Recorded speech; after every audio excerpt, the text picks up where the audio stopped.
Isa nga sa kilalang red light district or inuman dito sa Japan ang Kabukicho, Tokyo. Dito yan sa Shinjuku.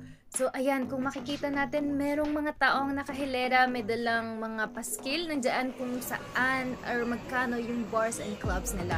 Pero dito tayo pupunta sa Kabukicho Tower. So isang bagong bukas na tower yun dito. I'm not sure if this year or last year siya nagpas.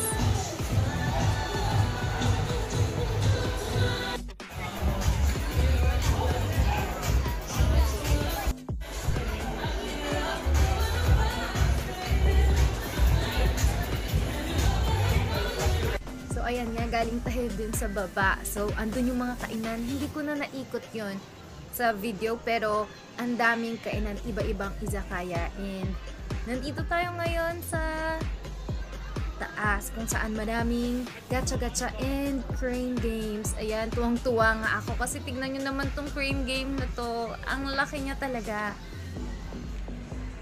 So, ayan, hindi pa nga ako nasatisfy. Bumalik pa ako ulit. Ayan, tuwang-tuwa talaga ako. Pero hindi ako naglaro kasi yung prizes this time, si Chikawa. So, kung si Kuromi to, naglaro ako for sure. Ayan, so natutuwa talaga ako kasi ang laki niya. So, 500 yen nga pala per game dito.